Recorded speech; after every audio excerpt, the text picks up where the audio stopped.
항상 은혜로운 찬양으로 또 이렇게 영광 돌리신 우리 할렐루야 찬양대에 감사를 드립니다. 기도하고 말씀 나누도록 하겠습니다. 하나님 감사드립니다. 우리에게 부활의 축복과 응답 속에 증인으로 부르심을 감사드립니다. 부활의 증인이요 능력의 증인이요 날마다 주님의 죽으심과 부활을 전달하는 언약의 전달자로 설 수 있도록 축복하여 주옵소서. 이 땅 가운데 우리의 모든 만남 속에 왜 꼭 그리스도가 필요한지 이유를 가진 이유 있는 부활의 신앙이 될 수 있도록 축복하여 주옵소서. 우리의 생각 속에 마음 속에 우리에게 주신 복음의 축복과 응답, 그 부활의 신앙의 응답을 누리지 못하게 하는 모든 불신앙과 흑암이 결박되게 하시고 우리가 가는 현장마다 만나는 모든 만남마다 그 만남을 살 수 있는 부활 신앙의 증인으로 설 수 있도록 인도해 주옵소서. 감사드리며 예수 그리스도의 이름으로 기도합니다. 아멘. 오늘 함께 나눌 말씀 제목은 미리 본 야손입니다. 왜 이 땅에 그리스도가 필요한가? 왜 이 땅에 그리스도가 필요한가? 항상 그래 왔지만 요번에 보면은 참 날마다 이게 그 사건 사고 특별히 참 이런 일도 있구나 싶을 만큼 어려운 사건, 어려운 문제, 참 이런 일들을 많이 보게 되는 것 같습니다. 근데 이게 갑자기 어느 날 있었던 게 아니고요. 이미 오래전부터 계속되었던 부분입니다. 저는 이제 대학 사역을 하는데 이제 대구에 있는 이제 학부모한테 한번 연락이 왔습니다. 연락이 왔는데 이제 본인의 아들을 한번 만나달라 이렇게 연락이 왔습니다. 근데 그 아들이 그때 연세대학을 다녔습니다. 연세대 경영학과를 다녔는데 그러면 이제 공부를 그래도 못하진 않잖아요. 연세대 경영학과면은 그래도 공부를 열심히 해서 들어온 친구인데 이제 군대를 제대했다 그러더라고요. 근데 군대를 제대했는데 의가사 제대를 했습니다. 그러니까 제대로 복무 기간을 끝까지 마치지 못하고 이제 아파서 이제 제대를 한 거죠. 저도 군대를 갔다 왔지만 웬만큼 아파서는 제대시키지 않습니다. 참으라고 하지 웬만큼 아파서는 제대시키지 않습니다. 근데 이제 의가사 제대를 한 거예요. 그래서 이제 만나봤습니다. 만나서 얘기를 해보니까 뭐 때문에 의가사 제대를 했냐? 정신 문제가 있는 겁니다. 정신 문제 때문에 의가사 제대를 한 거예요. 뭐 이렇게 대인기피증, 뭐 대인공포증 뭐 이런 게 있는 겁니다. 그래서 제가 이제 그 교회를 오라 이렇게 전에 얘기를 했더니 못 오는 거예요. 사람들이 많이 있는 곳에 못 가는 거예요. 이거는 그 사람이 나빠서 못 가는 게 아니라 병입니다. 그래서 이제 제가 찾아가서 만나서 이런저런 대화를 나누면서 그런 얘기했습니다.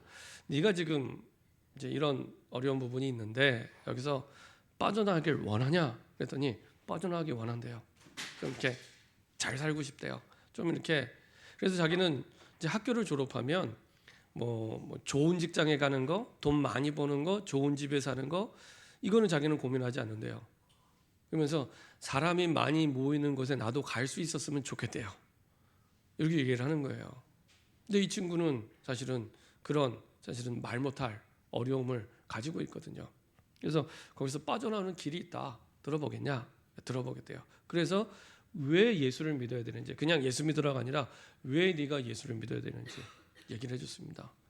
원래 인간은 하나님과 함께 할 때만 행복하도록 지음받았는데 그런 인간이 하나님을 떠났기 때문에 문제가 오는 게 특별한 게 아니라 당연한 거다. 그렇죠? 물고기가 물속에 살 때 원래 행복한 것처럼 나무는 땅에 뿌리 박고 있을 때 원래 행복하도록 지음을 받았는데 떠나니까 힘들고 어렵고 문제가 오는 게 특별한 게 아니라 너는 특별하고 생각할 수 있지만 특별한 게 아니라 당연히 올 수밖에 없는 거다. 그래서 하나님 편에서 길을 열어주셨다. 묻지도 따지지도 않고 이거는 네 문제니까 네 책임이야 이렇게 말씀 안 하시고 묻지도 따지지도 않고 우리를 끝까지 사랑하셔서 직접 그 문제를 해결하기 위해 이 땅에 오셨다. 그분이 바로 그리스도로 오신 예수님이다. 네가 오늘 예수님을 그리스도로 고백하고 하나님의 자녀가 되면 네가 겪고 있는 그 모든 문제에서 떠날 수 있다. 예수님 영접하겠냐? 그랬더니 예수님 영접하겠다고 이제 예수님을 영접했습니다. 이제 그리고 나서 이제 예배드리러 와야되냐? 그래서 자기가 좀 걱정이 된대요. 그래, 너를 위해서 준비한 시스템이 있다. 인터넷. 그래서 인터넷으로라도 예배드려라. 예배드려야 산다. 여기 얘기를 해주고요. 언제부터 이렇게 아팠냐? 했더니 자기가 어렸을 때부터 아버지가 굉장히 이렇게 엄격하셨던 것 같아요. 아버지가 이제 고등학교 국어 선생님이었고 어머니는 그냥 가정주부였거든요. 근데 이제 초등학교 때부터 이제 막 마음이 많이 좀 힘들었던 것 같습니다. 그러니까 아침에 일어나서 아버지가 거실에 앉아서 이렇게 신문을 보시는데 신문 볼 때 이 신문을 펴지는 부시럭거리는 소리 있잖아요. 그것만 들어도 가슴이 뛰었대요. 그것만 들어도. 그러다가 이제 나중에 고등학교 2학년 때부터 이제 이게 견디기 어렵게 된 거예요. 그래서 부모님이 알면 걱정할까봐, 참 효자죠. 부모님이 알면 걱정할까봐 혼자 병원에 간 거예요.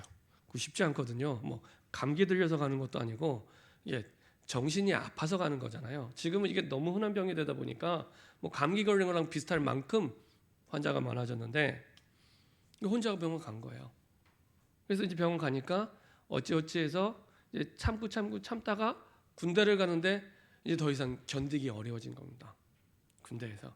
그래서 어쩔 수 없이 이게 드러나게 되고 이제 사고를 치게 되고 사건이 일어나게 되고 그리고 이제 의가서 제대를 하게 된 거죠.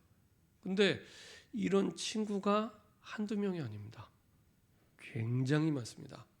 어떤 경우에는요, 그냥 이렇게 차를 타고 가다 보면 눈에 보일 만큼 정신 문제 있는 사람 많아요. 눈에 보일 만큼.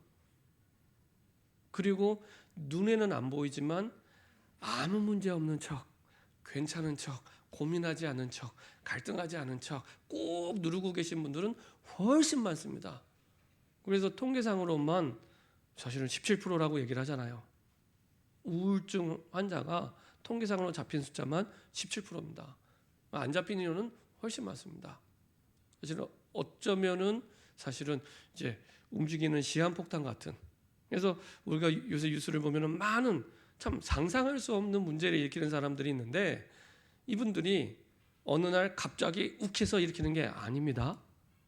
갑자기 일으키는 게 아닙니다. 오래됐습니다. 아까 그 앞부분에 얘기한 친구처럼 오래됐습니다. 어느 정도 오래됐냐? 엄마 뱃속에 있을 때부터 계속 영향을 받으며 이제 자라온 거죠. 제가 태영아부를 2년 정도 맡은 적이 있는데요. 엄마들 가운데도 우울증 걸려서 고생하고 힘들어하는 굉장히 많습니다. 저는 이제 깜짝 놀랐던 게 이제 제가 가르쳤던 대학생 청년들이 이제 결혼해서 아이를 낳고 이제 태영아부 부모가 돼서 왔는데 근데 이 친구들이 많이 우울해하고 힘들어하는 겁니다. 처음엔 몰랐습니다.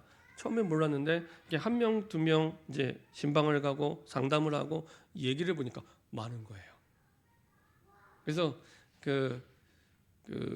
나중에 이제 태영아부 행사를 하면서 가장 첫 번째로 했던 행사가 힐링 캠프였습니다. 힐링 캠프.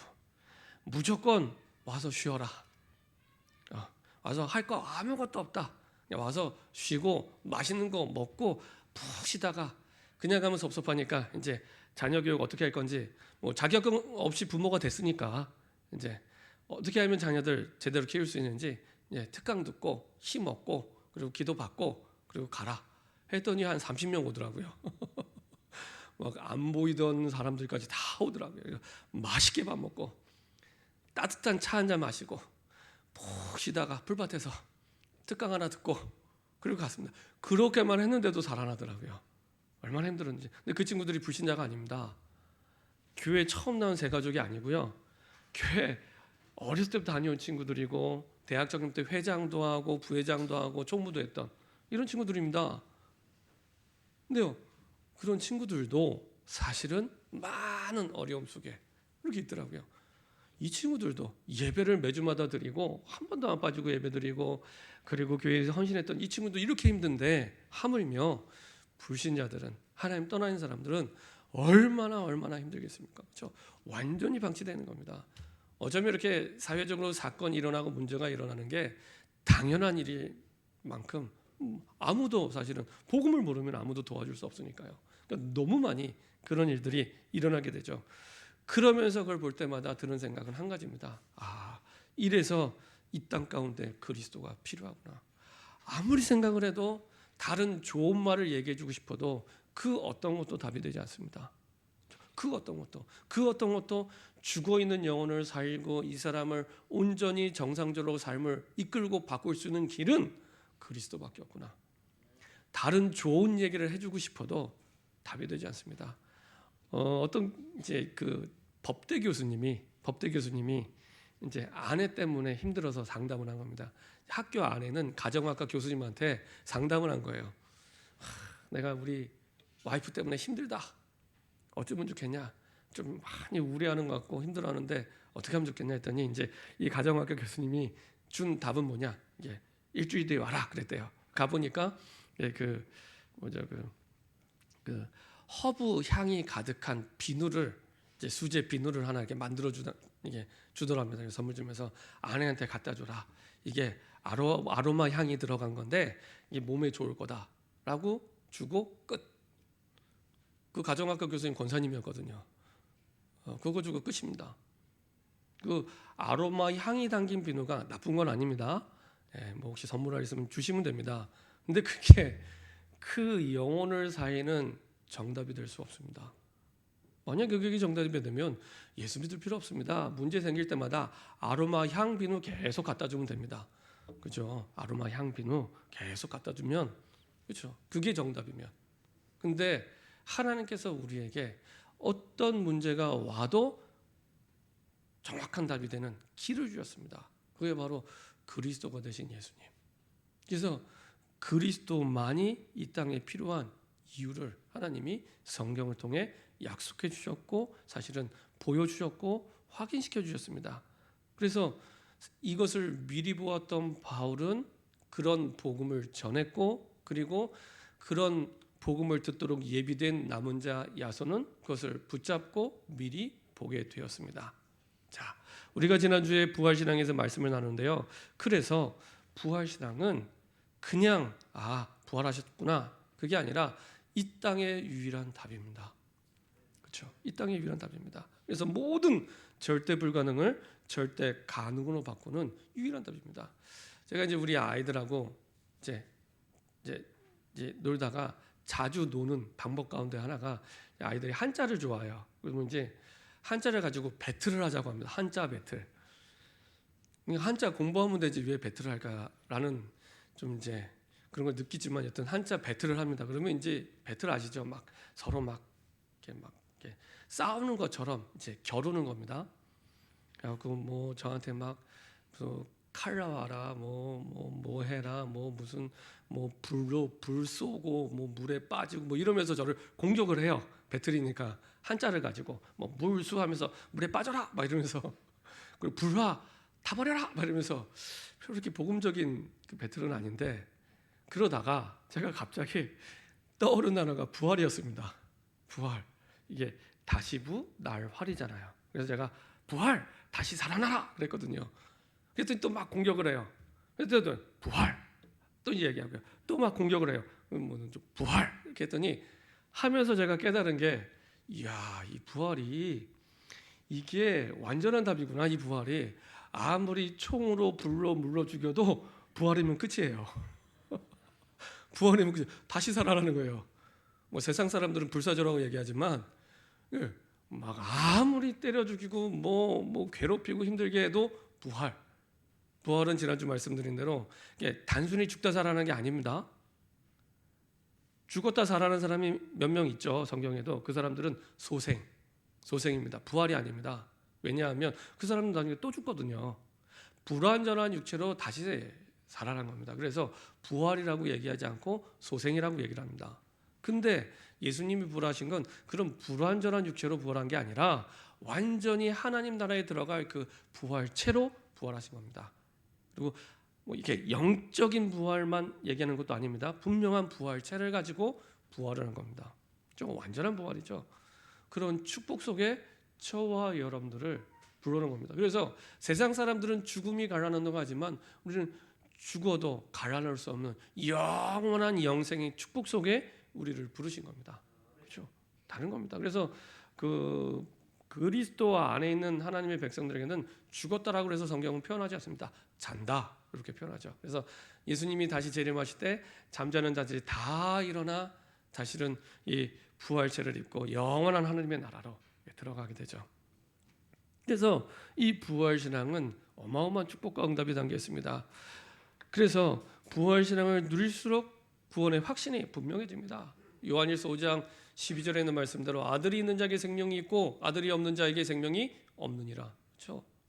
확실하게 내 과거의 문제 완전히 끝났고 내 오늘의 문제 끝났고 미래의 문제 끝났고 나를 거기서 건지셨구나. 모든 문제를 완전히 영원히 단번에 십자가에서 끝내시고 나를 구원하셨구나.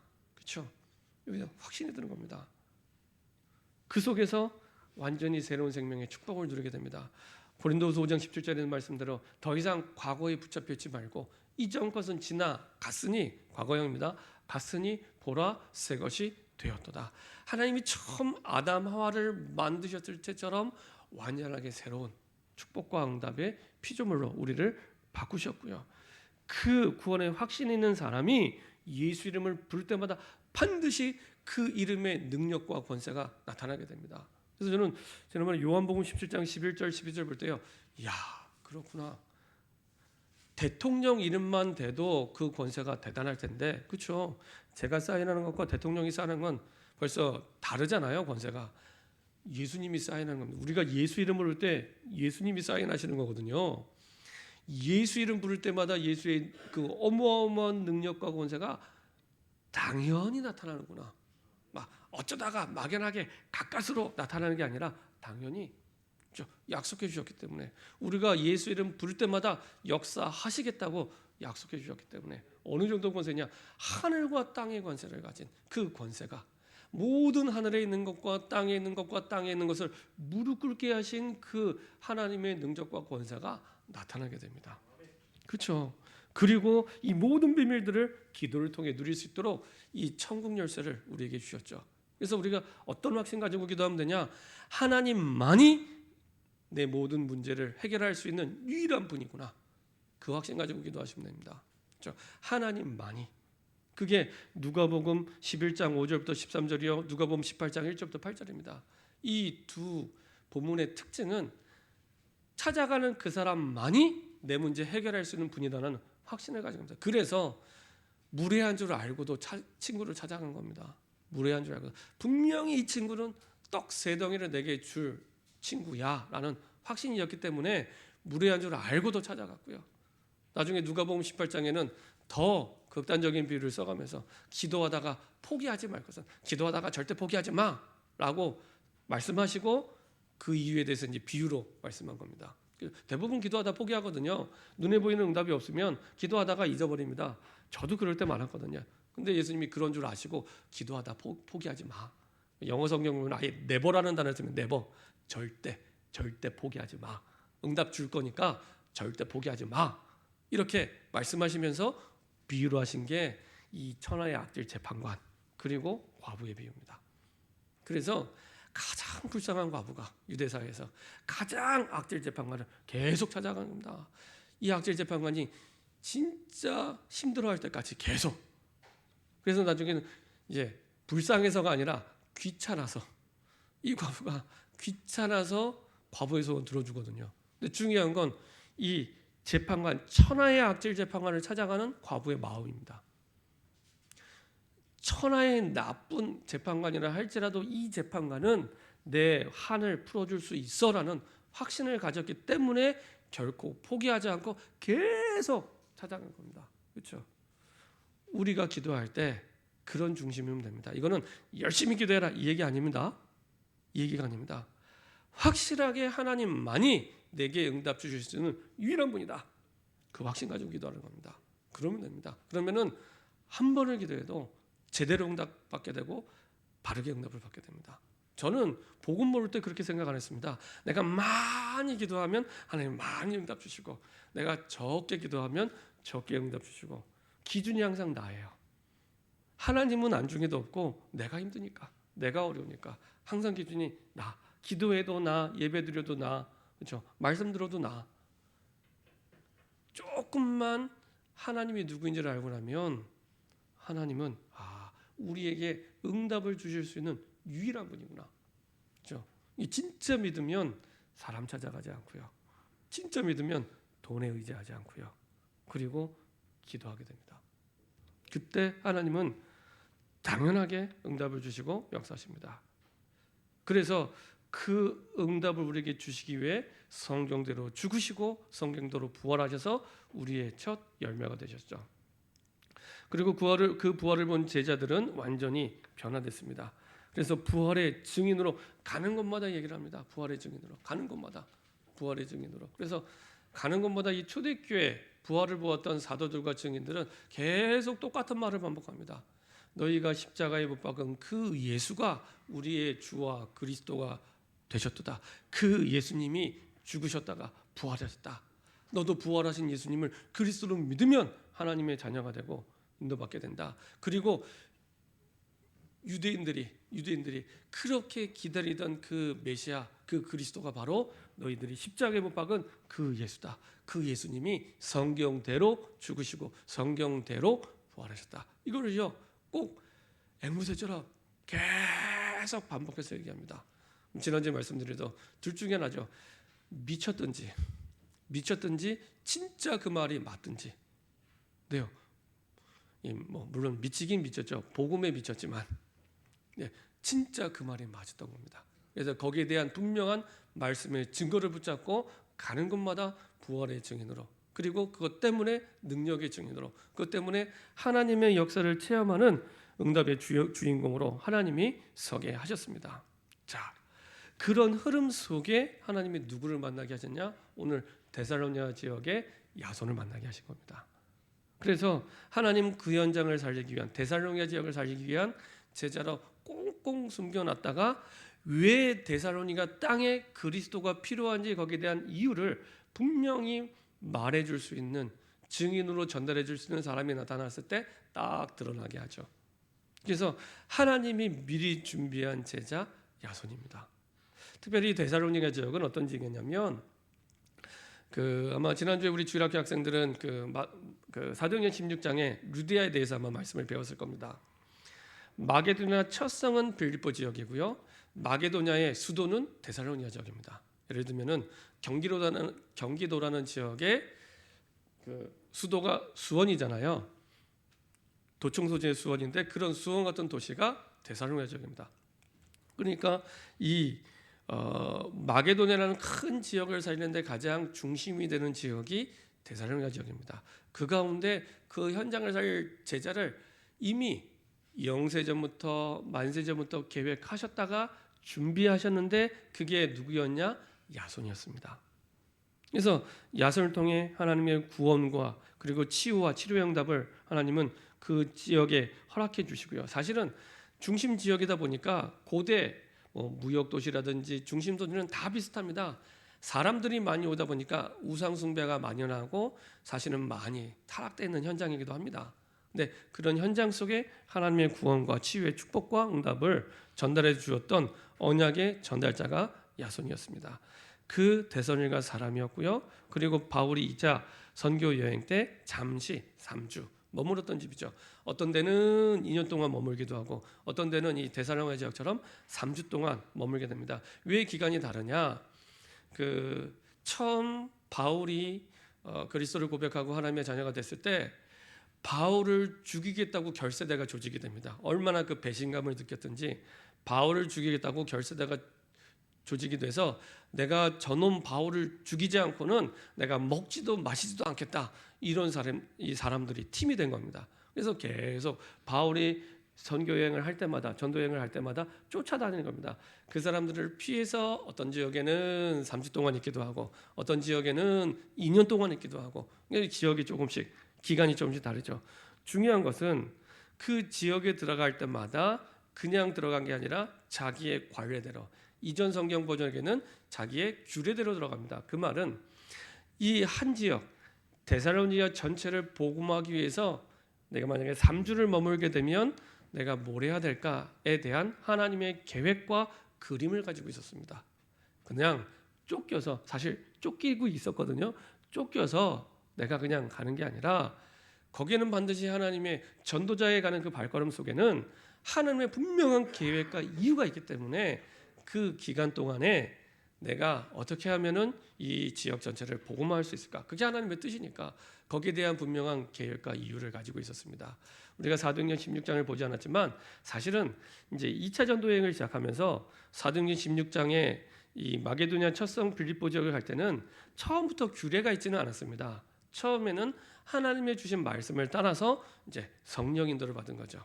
그래서 강가에 기도처가 있는가 하여 기도하러 갔다가 거기서 이제 루디아를 만나게 됩니다. 그리고 그 속에서 이제 이 빌립보 지역 전체를 살리는 응답과 축복을 누리는 중요한 구심점이 되고 나중에는 루디아 집중심으로 빌립보 교회가 됩니다. 마찬가지로 이 사도행전 16장의 그 전도 여행을 거치다 보니 성령님도 받다 보니 그림이 생긴 겁니다. 아, 하나님이 이렇게 내가 인도받기를 원하시는구나. 이제 그림이 생긴 겁니다. 그래서 이 사도행전 17장에 들어갈 때는 아예 첫 판부터 회당을 들어가게 됩니다. 강가로 안 가고 회당 들어갑니다. 나중에 18장, 19장 그래서 똑같이 회당을 들어갑니다. 그 말은 바울이 우연히 어쩌다가 들어간 게 아니라 계획을 가지고 들어간 겁니다. 이제 자기 나름대로의 성경적인 전도 운동의 그림을 가지고 딱 들어가게 된 거죠. 그래서 회당 중심으로 기간을 정해서 그리고 들어가서 성경을 가지고 내 지식과 내 말을 한 게 아니라 왜 데살로니가 땅에 그리스도가 필요한지 그 이유에 대해서 증인의 고백으로 전달을 하게 된 겁니다. 그렇죠? 그때 하나님이 예비하신 꽁꽁 숨겨두었던 하나님이 영세전부터 만세부터 계획하셨던 그 준비된 제자를 만나게 하시고 하나님은 그 야손을 통해 나중에 데살로니가 교회를 세우게 하십니다. 자, 이게 쭉 똑같은 흐름이 이렇게 진행이 됩니다. 그러면 지금 내가 있는 현장도 마찬가지입니다. 내가 금곡동에 살든 용인에 살든 내가 성남에 살든 우연히 어쩌다가 형편 따라 아닙니다. 내가 직장에 가서 일할 때도 우연히 어쩌다가 하나님의 사전에는 우연이란 단어 없습니다. 철저하게 하나님은 하나님의 계획 속에서 나를 그 지역에 있게 하신 겁니다. 대학생들이 이제 대학에 들어갈 때 대부분이 점수 따라가잖아요. 그래서 대학생들 처음에 이제 새내기들 만나보면은 너 이 대학 왜 왔어? 그러면은 하나님이 나를 보내셨어요 하는 사람은 100에 한두 명밖에 없습니다. 전부 다 점수 따라, 형편 따라, 부모님이 보내서 이게 앞으로 취업이 잘 될 것 같아서 이렇게 다들 왔어요. 하나님이 보내서 왔다고 하는 친구들은 거의 없습니다. 처음부터 사실은 하나님과 방향이 안 맞는 거죠. 내가 점수 따라 왔든 부모님이 가라고 해서 왔든 취업이 잘 되는 왔든 그거는 우리 생각이고 우리 사정이고 하나님은 그게 아닙니다. 하나님은 철저하게 하나님의 계획 따라 그 현장에 보낸 겁니다. 이거를 못 깨달으면 내게 주신 모든 응답들을 다 놓치게 됩니다. 왜냐? 그 계획 속에서 모든 응답이 시작이 됩니다. 학생들은 학업의 응답이, 직장을 다니는 사람은 직장의 그 응답, 그렇죠? 다 산업은 산업의 응답이 그 속에서 시작이 되는 겁니다. 이걸 놓치면 다 놓치는 겁니다. 그냥 늘 공부하다가 힘들고 일하다 힘들고 그러다가 가는 겁니다. 그렇죠? 한 번은 아는 청년이 직장 들어간 지 1년이 안 되는데 너무 힘들대요. 이해는 됩니다. 보통 직장 1년, 2년 차 제일 힘들거든요. 힘들대요. 그래서 이제 얘기를 했죠. 이 친구는 이제 그 공대를 졸업하고 대학원까지 졸업하고 그리고 이제 직장에 들어간 친구인데 들어가기 전에 굉장히 기도했거든요. 그럼 들어갈 때 막 할렐루야 하나님이 내게 주신 응답으로 들어갔다고 막 했는데 그 기쁨이 일주일을 안 가요. 그 기쁨이 일주일을 안 가고 그때부터 이제 좀 이렇게 시달리기 시작하더라고요. 몇 달 뒤에 만났더니 그 직장 안에 진짜 이상한 사람이 있대요. 자기보다 한 10살 많은 남자 직원인데 이 친구는 30대 초반의 여자 직원인데 진짜 이상한 남자 직원이 있는데 세상에서 처음 봤대요. 그러면서 자기는 너무 힘들게 한다면서 이렇게 얘기를 하는 거예요. 그러냐? 다 얘기 들었습니다. 그래서 제가 이제 그랬더니 너 들어갈 때 하나님의 응답받았다고 기뻐하면서 들어가지 않았냐? 네. 이 친구는 사표를 딱 주머니에 넣고 다녔거든요. 사표를 이제 내야겠다. 막 마음 먹었다도 또 돌아오고 몇 번을 마음 먹었다 또 수련회 갔다 은혜 받으면 다시 집어넣고 그랬거든요. 그렇게 이제 한 10개월, 12개월 버티는데 더 이상 못 버티겠나 봐요. 그래갖고 만나서 얘기를 하는데 그러지 않았냐? 너에게 주신 말씀이 뭐냐? 다 뭐 온데간데 없어요. 그러니까 딱 하나, 이 사람이 나를 너무 힘들게, 그거밖에 생각이 없는 거예요. 매주 예배를 드리는 청년입니다. 그 교회 청년 회장입니다. 초신자가 아니고요. 청년 회장이고, 그리고 훈련도 좀 받았어요. 훈련도 좀 받고 그런 친구인데도 들어가서 계속 복음이면 모든 문제 끝난 거 아니냐, 아니면 다시 한번 영접할까 그랬습니다. 다시 한번 영접할까, 헷갈리니까 다시 한번 영접하자, 그렇게 얘기를 했거든요. 그러면서 이제 한참을 이제 말씀을 나누고 기도해주고 보내는데, 지금 이제 한 3년, 4년째 잘 다니고 있습니다. 너무 많은 사람들이 현장에서 문제를 만났을 때 나를 왜 여기 보내셨는지 다 잊어버리고, 그러면요 늘 흔들릴 수밖에 없습니다. 교회를 오래 다닌 사람들이 왜 흔들리는 줄 아십니까? 교회를 오래 저처럼 어렸을 때도 다녔든지 모태신앙이든지 오래 다녔던 사람들이 흔들리는 이유 하나밖에 없습니다. 매너리즘에 빠지는 이유는 하나밖에 없습니다. 생명을 살리려고 현장에 보내놨는데 그거 잊어버리고 사명을 잊어버리고 살아가기 때문에 그렇습니다. 말씀을 받아도 내 사명과 상관없이, 그렇죠? 예배를 드려도 내 사명과 상관없이, 그래서 사실은 교회를 매주 나오고 매주 예배드리고 그리고 문제를 만나도 모든 문제가 끝났다고 처음부터 듣고 있으면 영접했음에도 불구하고 안 끝난 것처럼 계속 누리면서 살아가게 됩니다. 그렇죠? 우리에게 그 현장에 있게 하신 이유가 있는데, 하나님의 계획이 있는데, 야손처럼. 그래서 그 야손에게 정확히 얘기해 줬죠. 왜 데살로니가 땅에 그리스도가 필요한지. 그렇죠? 그때 준비되었던, 영세전부터 만세전부터 계획됐던 준비됐던 헬라인, 귀부인, 야손 같은 제자, 남은 자 야손이 일어나게 되고 만나게 되고요. 이후에 어떤 일이 일어났습니까? 야손 중심으로 데살로니가 교회가 세워지게 되고요. 그 데살로니가 교회에 보낸 바울의 편지가 데살로니가 전후서죠. 데살로니가전서 1장 3절에 얼마나 이 멋진 복음의 색깔을 갖게 되냐, 믿음의 역사와 사랑의 수고와 주 예수 그리스도에 대한 소망의 인내를 가진 그런 복음의 색깔을 가진 멋진 교회가 됐고요. 데살로니가 1장 5절 보니까 복음이 말로만 이런 것이 아니라, 대부분 복음 말로만 하고 있거든요. 예수는 그리스도 모든 문제 해결자라고 얘기하는데 돌아서면 계속 문제 때문에 힘들어하고 시달리고 고민하는, 복음이 말로만 전달이 되는데, 이 데살로니가 교회는 복음이 말로만 이런 것이 아니라 능력과 성령과 큰 확신으로, 그렇죠? 진짜 복음을 믿은 겁니다. 진짜 복음을 누린 겁니다. 그리고 데살로니가전서 5장 12절부터 22절 보니까요, 항상 기뻐하라, 쉬지 말고 기도하라, 범사에 감사하라, 이 중요한 축복을 누리는 교회로, 그렇죠? 이 하나님의 뜻이 전달된 교회로 서게 됩니다. 결론입니다. 야손이 어느 날 갑자기 우연히 바울을 만난 게 아닙니다. 성경 처음부터 시작된 흐름이 있습니다. 성경에 있는 가장 중요한 흐름이 있습니다. 그 흐름 속에서 하나님은 바울에게 야손을 만나게 하신 것입니다. 그래서 복음이 흘러가는 흐름 속에 야손을 만나게 하신 겁니다. 창세기 3장 15절, 성경에서 처음으로 복음의 내용을 말씀한 성경 구절이 창세기 3장 15절입니다. 처음부터 그리스도를 예언한 말씀이 창세기 3장 15절입니다. 창세기 3장 15절에 그리스도를 예언한 그 말씀, 그때부터 지금까지 쭉 시대마다 흘러간 복음의 흐름이 있습니다. 출애굽기 3장 18절, 이사야 7장 14절, 마태복음 16장 16절에 쭉 시대마다 흘러간 그 복음의 언약의 흐름이 있는데, 그 흐름 속에 그 시대를 살리기 위해 하나님은 사람을 선택하시고 세우셨는데, 그 사람이 바로 남은 자요 언약의 전달자입니다. 복음의 언약의 전달자. 그래서 하나님은 바울을 세우셨고, 그리고 바울을 통해 또 데살로니가 지역에 야손을 세우신 겁니다. 그렇죠? 그리고 더 중요한 거, 하나님은 이 시대 나를, 이 시대를 살릴 남은 자요 언약의 전달자로 부르신 겁니다. 이 사실을 확인할 때는요 깜짝 놀라셔야 됩니다. 전 세계 거의 77억이죠. 77억 가운데 저와 여러분들이 은혜로 뽑힌 겁니다. 그죠? 반에서 1등만 해도, 전교 1등만 해도, 옛날에는 서울대만 들어가도 플랜카드가 붙었는데, 그것과 비교할 수 없는 확률로 하나님이 저와 여러분들을 은혜로 뽑아주신 겁니다.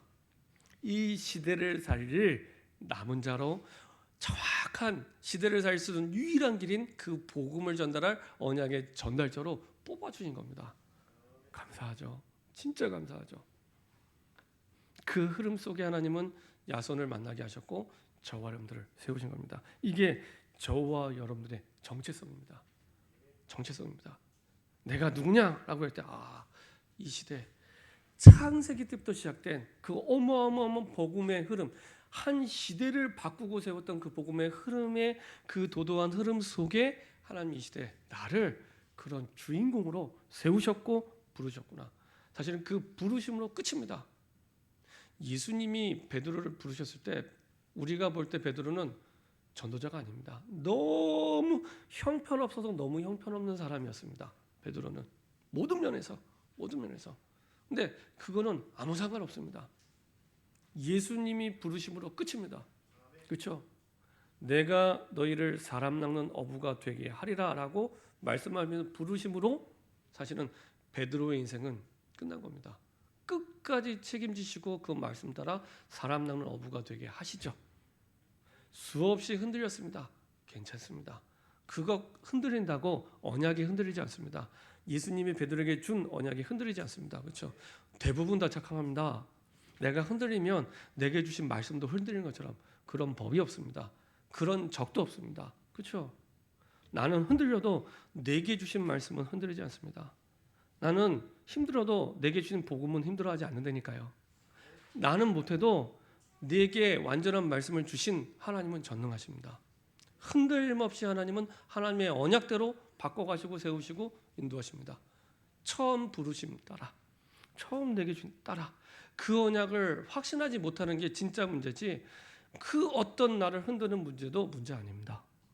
제 말이 아니라 하나님께서. 그렇죠? 그게 하나님의 자녀된 이 시대의 언약의 전달자로 부름받은 저와 여러분입니다. 거기에 대해서 확신하는 만큼 하늘 보좌의 축복과 응답을 누리게 되고요. 그 속에서 진짜 남은 생에 우리가 뭘 해야 되지? 이게 나오게 되는 겁니다. 그 속에서 학생들은 공부가 나와야 되고요. 그 속에서 직장에서 하는 일이 나오면 반드시 성공합니다. 그 속에서 나와야 됩니다. 그것과 상관없이 하기 때문에 어려운 겁니다.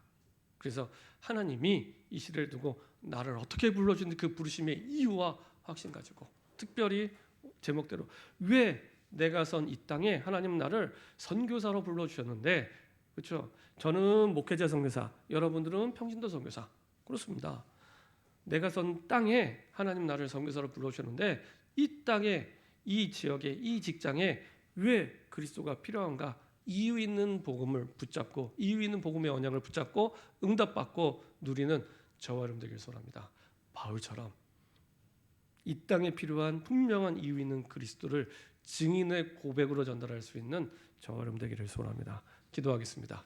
하나님 감사드립니다. 우리에게 부활신앙의 축복 속에 영원히 부르심을 감사드립니다. 성경 속에 나타난 가장 중요한 복음의 흐름 속에 이 시대 속에 우리를 그 부르심 따라 언약의 전달자로 부르시고 바울에게 줬던 그 복음을 알게 하사 이 땅에 내가 선 그 땅에 그리스도가 필요한 이유를 알게 하시고 하나님 주신 말씀으로 약속해 주심을 감사드립니다. 내가 선 그곳에 그 땅에 내게 주신 이 땅에 왜 꼭 그리스도가 필요한지 이유 있는 그리스도의 복음이 증거될 수 있도록 성령의 충만함을 허락하여 주옵소서. 감사드리며 주 예수 그리스도의 이름으로 기도합니다. 아멘. 찬송가 497장 찬양하겠습니다.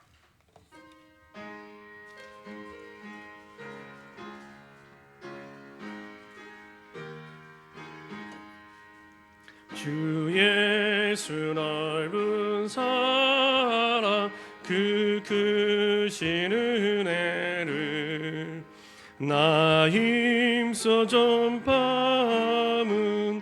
참 기쁜 일일세.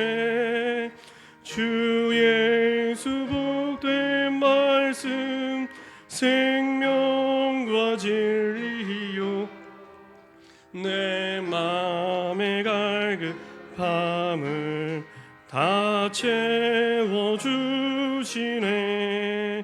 예부터 예부터 전한 말씀 주 예수 크신 사랑 나상 전파하기 참 기뻐하도다. 이 말씀 전할 때에 내 마음이 기쁘고 그 말씀 전할수록 새 기쁨 넘치네. 구원의 복된 말씀 못 들은 사람이 세상에 많음으로 힘써서 전하세. 예부터 전한 말씀 주 예수 크신 사랑 나상 전파하기 참 기뻐. 이 말씀 들은 사람 또 듣기 원하고 목말라 사모하니 그 말씀 진리라. 그 나라 영광 중에 나 부를 새 노래 예부터 좋아하던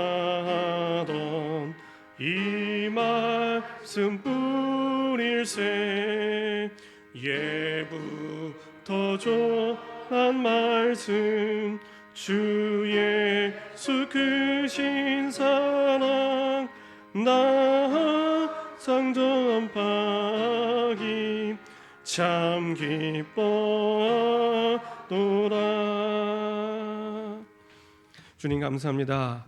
우리들이 드려진 예물을 통하여 왜 이 땅에 그리스도가 필요한지 이유 있는 복음이 증거되는 예물이 되게 하여 주옵소서.